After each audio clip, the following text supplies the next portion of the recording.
Oui, alors, Marilyn est titulaire d'une maîtrise en théologie de l'Université Laval. Elle a aussi une formation en accompagnement spirituel du Centre de spiritualité Marèze, où elle a d'ailleurs travaillé de 2013 à 2017. À l'été 2017, avec sa jeune famille et son conjoint Jonathan, elle a quitté Québec pour s'installer dans le village inuit de Kuujjuaq, qui signifie la Grande Rivière, et qui est la plus importante communauté de la plaque tournante du transport du Nunavik. Depuis, elle exerce le rôle de coordonnatrice de la mission catholique Notre-Dame de Fatima. Cette année, elle a aussi été engagée comme enseignante de quatrième année à l'école Yann Yanimarik. Elle est la mère de 4 jeunes enfants, Alexis, Nicolas, Olivier et Adélaïde. Alors, je te laisse la parole, Marilyn. Alors, bonsoir tout le monde. Vraiment, c'est un réel plaisir pour moi d'être avec vous ce soir. Là. Je balaye mon écran pour voir vos visages. Fait que c'est ça. Ça va me faire plaisir. Moi, ce qu'on m'a demandé, c'est d'une manière plus spécifique là, de vous partager un petit peu ce soir là, comment, dans le contexte plus spécifique là, de notre mission aussi à Kuujjuaq, comment est-ce qu'on discerne la présence de Dieu? Comment on le voit à l'œuvre pour ouvrir des chemins au cœur de notre mission, au cœur de notre vie ici à Kuujjuaq? Fait que, donc, je vais me concentrer surtout sur notre contexte de la mission pour ce témoignage-là. Puis, de ce qu'on m'a annoncé, on pourra commencer notre soirée en priant ensemble la prière du carême. Je sais pas si, je sais qu'elle est sur la diaporama. Oui, merci Enrique de partager. Fait je nous propose de simplement prendre un moment de silence, le temps, entre autres, que ça apparaît, voilà.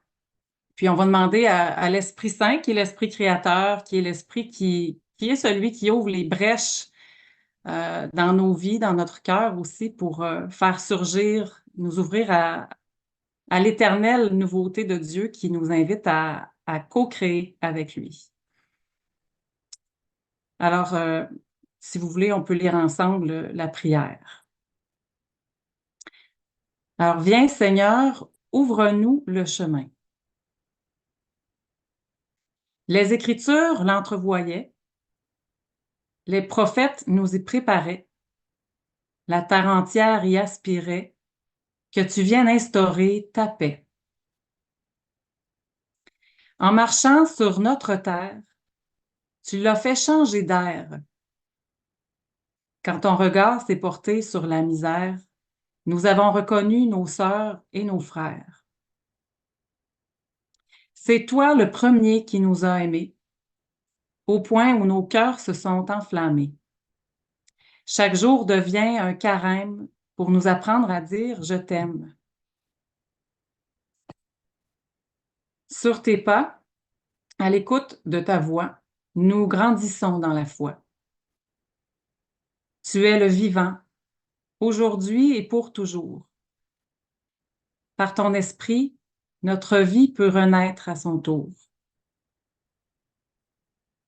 Tes appels résonnent au cœur du monde, invitant à rencontrer nos vies fécondes. Nous t'en prions, garde-nous dans ta lumière. Par nos œuvres, nous chasserons les enfers. Viens, Seigneur, attire-nous dans tes pas pour que jamais nous ne quittions ton chemin. Amen. Donc, viens, Seigneur, ouvre-nous le chemin. Euh, Quand j'entends ça, puis quand je me réfère à l'histoire un peu de notre passage ici à Kuujjuaq, euh, moi, ce qui me vient, c'est que le chemin qui est ouvert par le Seigneur, c'est un chemin qui est autre, un chemin qui n'est pas celui qu'humainement on aurait nécessairement envisagé, donc qui est toujours quelque part relié à quelque chose, à de l'étonnement, de quelque chose qui s'ouvre devant nous, mais, mais qui est marqué par un autrement. Bref. Alors, moi, dans l'histoire là, de comment le Seigneur a ouvert ce chemin-là, d'abord, je retracerai, je trouve que c'est important de retracer je dirais, la genèse d'un désir. La genèse d'un désir de ce rêve qui est né de venir dans le Nord. Moi, ce rêve-là est né, j'avais à peu près 18-19 ans, puis il est né du fait qu'à un moment donné, je suis allée à ma bibliothèque municipale dans mes vacances d'été de cégep, puis je suis tombée sur la biographie que Raymond Aché avait écrite sur la vie du père Dion. Le titre, c'était 50 ans en dessous de zéro. Puis, fait que moi, j'ai lu cette biographie-là du père Dion, que je connaissais pas à l'époque. Puis, cette lecture-là, notamment en lisant tout son contact avec le peuple inuit, en lisant un peu sa vie qui ressemblait à une aventure dans un territoire qui était différent du nôtre, son apprentissage de l'Inuktitut, son premier contact avec les enfants inuits. Euh, bref, il y a quelque chose en fait, qui est aussi enveloppé de mystère, mais il y a eu la genèse d'un désir là, qui est né, puis d'un désir qui a eu pour particularité de ne jamais me quitter. À mon avis, il y a quelque chose d'important dans ces chemins que Dieu nous ouvre. Parfois, et à mon avis, souvent, euh, ils vont, ça va commencer par un désir euh, qui naît en nous, puis un désir qui persiste dans le temps. Donc, moi, j'ai continué ma vie à 19 ans, là, à ce moment-là, après mon cégep, je suis partie 1 an en Amérique du Sud, j'ai vécu toutes sortes de choses. Après ça, je suis revenue, j'ai fait mon bac, mes études en théo, bon. Mais ce désir-là, ce rêve d'aller dans le Nord est resté présent et à chaque carrefour de ma vie, il revenait sans cesse. En fait, j'oserais même dire jusqu'à un certain point qu'il était presque tannant, hein? Le genre de désir qui remonte à chaque fois, puis que des fois, on aimerait mieux qu'il s'en aille, mais qu'à chaque carrefour, il revient. Puis, j'ai rencontré Jonathan, qui est devenu mon mari, et lui aussi portait un rêve, celui d'aller rencontrer les premiers peuples du Québec. Alors, on s'est mariés, puis ce désir-là, donc, d'un désir qui était personnel, est aussi devenu un rêve de couple. Hein? Puis là, Jonathan, lui, a fait sa maîtrise. Jonathan, mon mari, a fait sa maîtrise. Il est venu au Nunavik. Dans le cadre de sa maîtrise, il a rencontré le père Dion, que moi, j'avais lu la biographie, hein, juste pour faire les liens. Bref. Donc, puis, à la suite de ça, on a fait plusieurs tentatives, nous, comme humains, là. On s'est vraiment presque acharné pour pouvoir monter dans le Nord, parce qu'on voulait venir dans le Nord. C'était comme un rêve. Des tentatives qui ont toutes échoué. On a essayé avec la commission scolaire, on a essayé du côté de la régie. Et là, ça en était comme frustrant parce que d'un côté, comme je vous dis, il y avait ce désir-là, ce rêve-là, mais que nous, dans nos tentatives, tout avait échoué. Et je me souviens de la frustration que j'avais. Puis là, l'interpellation qu'on a eue, ça a été de dire, ben là, on laisse aller. On laisse aller ce désir-là. Vraiment, nous, humainement, on a fait tout ce qu'on pouvait faire pour essayer d'ouvrir une porte, d'ouvrir un chemin. Puis ça rouvre pas. Fait qu'on continue notre vie. Fait qu'on a continué nos engagements à Québec. Euh, et puis, un moment, on était heureux dans nos engagements à Québec. Mais il y avait encore quelque chose intérieurement, comme une intuition qui nous faisait sentir qu'on n'était pas comme, mettons, je prends une métaphore d'un train, là. On sentait qu'on n'était pas comme sur des rails pour du long terme à Québec. Fait qu'on avait commencé une démarche de discernement. On l'avait commencé comme à l'automne 2016. Puis on progressait dans ce cheminement du discernement. Puis on avait des rencontres, des fois des fins de semaine. Puis en février 2017, je revenais d'être allée porter nos enfants chez mes parents parce qu'on s'en allait à une fin de semaine de discernement à Montréal avec c'est un jésuite qui nous accompagnait. Au moment où j'entre dans l'appartement pour rejoindre Jonathan, le téléphone sonne et qui était à l'autre bout du fil? Le père Dion lui-même qui nous appelait parce qu'on l'avait comme rencontré à Québec quand il était redescendu, puis qui dit les gens qui sont à Coudjouac, en l'occurrence Robert, qui est avec nous ce soir, Robert et Judith, ils vont quitter la mission cette année. On va avoir besoin de nouveaux responsables. Seriez-vous intéressés à prendre leur relais à la mission de Coudjouac? Alors ça, c'était le 4 février 2017, le jour de la fête de Jonathan.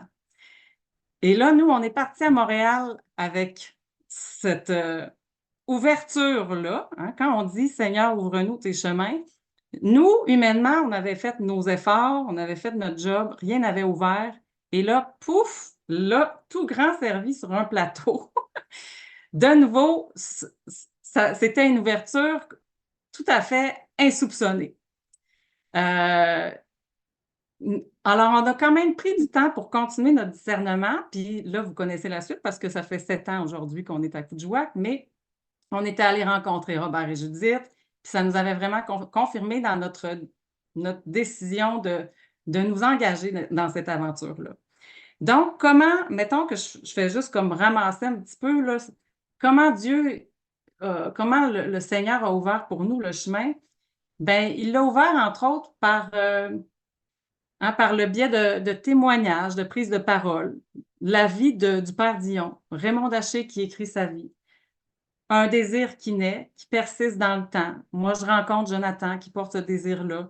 Donc, ça s'est passé par des relations aussi. Hein? Tu sais, c'est pas juste dans l'abstraction, mais donc, il a fallu que, par exemple, il a fallu que le père Dion suive son intuition, puis qu'il prenne son téléphone, puis qu'il nous appelle, hein?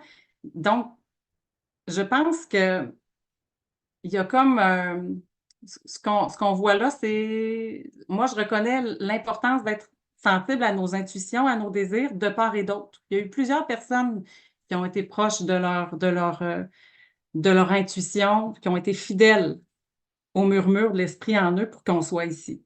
Donc ça serait comme une première chose. Il y a eu l'arrivée à Coudjouac. Donc, Seigneur, hein, viens Seigneur, ouvre-nous le chemin.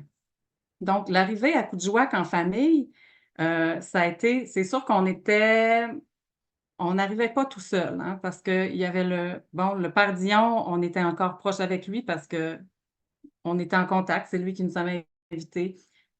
Par le temps aussi, à cause de tout ça, on avait rencontré aussi Raymond Daché, qui avait vécu très longtemps dans le Nord. On était en contact aussi avec Robert et Judith. Donc, on est arrivé comme supporté par, je dirais, une communauté de personnes qui avaient une expérience du Nord. Puis ça, c'est sûr que ça nous a soutenus dans le fait d'arriver dans un milieu qui bousculait nos repères. Parce que c'est sûr que quand on est arrivé, même si on était préparé, c'est sûr que tous les repères c'est une autre culture, un autre territoire. On est plongé dans un nouveau milieu avec des nouvelles personnes, nouveau travail, tout est nouveau. C'est pour toute la famille. Donc, je pense que d'être soutenu comme ça, Seigneur, ouvre-nous le chemin, d'être immergé dans un contexte totalement nouveau, totalement autre, je pense qu'il y a quelque chose qui peut être propice, en tout cas qui invite à nous mettre à l'écoute. Puis nous autres, ça a été vraiment l'option que, tu sais, même si on trouvait ça, c'est sûr, comme confrontant, exigeant par moment, le fait d'être soutenu, le fait aussi de prier, ça nous a aidé à demeurer confiants dans l'écoute, je dirais. confiant que même si on ne comprend pas la réalité tout à fait autour de nous, il y a plein de choses qui nous échappent, ça peut être des fois un petit peu anxiogène, de demeurer dans la confiance que malgré tout, même si on ne le voit pas encore, Dieu est là puis qu'il nous ouvre le chemin. Je trouve qu'il y a quelque chose d'extrêmement important dans ça parce que moi, ce que j'ai expérimenté ici, entre autres, d'une manière particulière, c'est que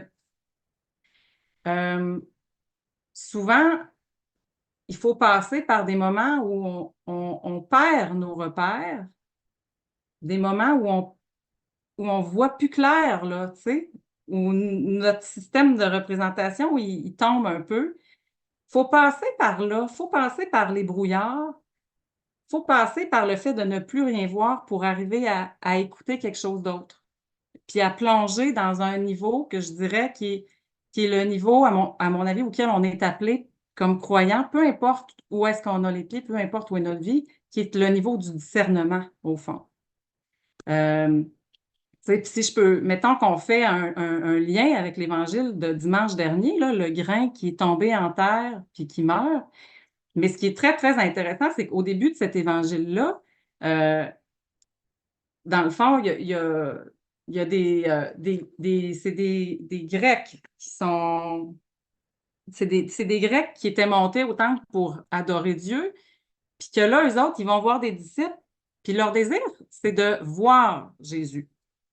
Fait que là, les disciples s'en vont dire ça à Jésus. Ah, il y en a qui veulent te voir. Puis là, Jésus, lui, il va replonger, mais dans un tout autre registre. Puis ce qui est intéressant, c'est, hein, il dit, voici venir l'heure, hein, où le Fils de l'homme va être glorifié. Puis là, amen, amen, je vous le dis, si le grain tombé en terre ne meurt pas, il ne porte pas de fruits. Mais je trouve que cet évangile-là, il y a quelque chose de très, très intéressant parce que justement, il y a des gens qui veulent voir quelque chose, puis Jésus, lui, il va les faire basculer dans un registre qui est de l'ordre, non pas du voir, mais du reconnaître. Jésus, d'emblée, est quelqu'un qui a toujours un recul, il cultive un recul par rapport à la réalité première, un recul où il est possible, où son regard est éclairé par la parole de Dieu, est éclairé par l'Esprit, puis ça lui permet de reconnaître l'invisible qui est en train de se jouer. Hein? Donc, je ne sais pas si vous sentez, puis c'est intéressant parce que la métaphore qu'il emploie à ce moment-là, c'est une métaphore où il n'y a absolument rien à voir. Le grain, il est tombé dans la terre, puis en plus, il meurt. On ne voit rien là-dedans.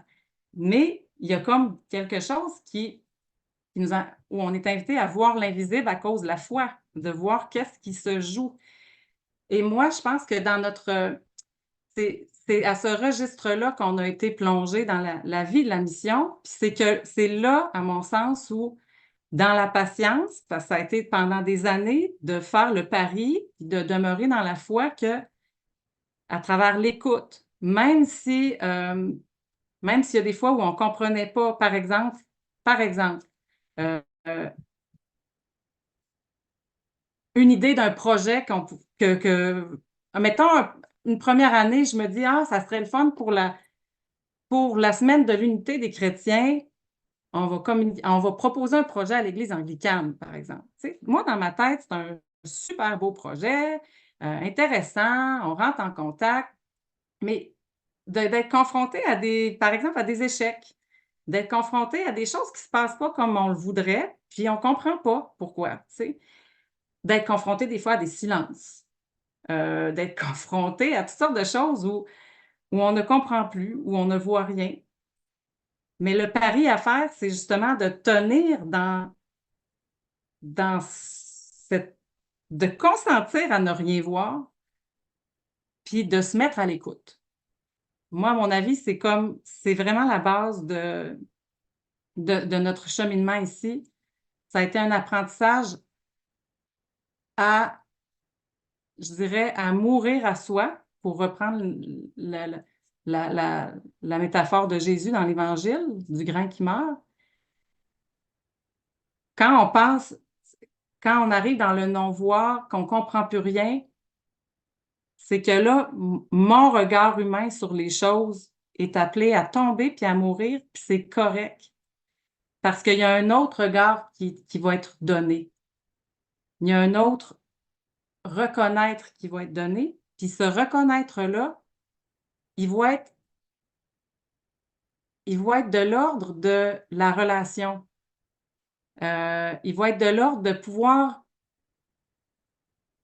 pouvoir mieux entendre, mieux reconnaître l'autre. Par exemple, nous, de mieux comprendre le point de vue des Inuits, de pouvoir mieux entendre, par exemple, leur version de l'histoire, de pouvoir mieux entendre leurs rêves, de pouvoir mieux entendre euh, leur, leur réalité, la réalité de leur vie. Donc, dans ce processus-là, ce qui est super important, là, c'est pas juste de mourir à soi pour mourir à soi. Comme Jésus, il dit, là, le grain de blé étant tombé dans la terre, si ce grain-là tombé dans la terre, il ne meurt pas, il reste seul. Ça- mais s'il meurt, il porte du fruit en abondance. À mon avis, c'est un chemin, c'est ça l'amour aussi. Peu importe où on est, le chemin que Dieu nous ouvre, c'est toujours un chemin qui nous amène à grandir dans la capacité à aimer. Puis la capacité à aimer, c'est la capacité à se décentrer de soi pour se tourner vers l'autre. Qu'on soit des parents, c'est un lieu extraordinaire où on apprend ça. Hein? On apprend à se décentrer de nous-mêmes pour être centré sur nos enfants, sur leur bien. Dans la mission aussi, c'est ça. C'est que pour moi, ça a été une école extraordinaire, tu sais, puis ça l'est encore, où, oh mon Dieu, c'est fou le décentrement que j'ai pris, tu sais, par rapport à mon regard qui est porté par la culture d'où je viens. Moi, ici, je suis une Ralounate, je suis une étrangère, je suis une blanche qui a été façonnée dans une culture qui a colonisé le peuple inuit. Donc, je suis arrivée ici, je veux pas, j'étais pleine de points aveugles. Puis dans le processus de 7 ans ici à écouter, à me buter des fois à des choses que je comprends pas, ce à quoi j'ai toujours tenu, c'est le fait d'écouter parce que j'avais foi que Dieu ouvrait un chemin là-dedans, puis que ça allait me conduire quelque part. Puis, puis il y a des fruits de ça. Après 7 ans de tout ce processus-là, les fruits notamment, c'est des fruits de relations. C'est des fruits de relations qui se sont tissées avec des gens, puis qui n'étaient pas là la première année. Fait que c'est beaucoup des fruits, je dirais, oui, qui sont de l'ordre du relationnel. Puis le chemin n'est pas terminé, mais à mon sens, c'est le chemin que le Seigneur nous ouvre, je le redis, c'est un chemin qui nous fait entraîner sa suite à travers un processus de mort à soi, pour vivre davantage dans la relation à l'autre. Ça, c'est le chemin de l'amour. Puis le passage dans la mission aussi, euh, à mon avis, c'est aussi comme ça qu'il s'éclaire. Fait que comment le Seigneur est venu ouvrir? Ben, c'est ça, je dirais qu'il est venu nous ouvrir en nous donnant la grâce d'avoir la confiance.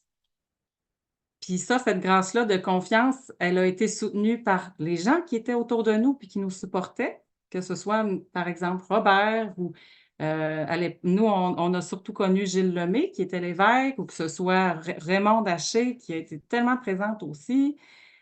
Donc, une confiance portée par une communauté supportante. Une confiance portée aussi par la prière, par la parole de Dieu. Je pense que Dieu, il nous supporte dans notre chemin aussi, hein, à travers sa parole, à travers la prière. Puis ensuite de ça, ben, au quotidien, moi, j'ai toujours vu, entre autres dans des moments qui sont plus difficiles, le Seigneur, il sait placer, il sait nous donner des clins d'yeux aussi pour nous encourager, pour nous confirmer, continue, tu sais. Fait que ça, de récolter ça, il y a quelque chose qui est toujours très consolant, puis qui est confirmant, puis qui redonne l'énergie pour continuer d'avancer aussi sur son chemin à lui. Fait que là, je vois l'heure qui avance.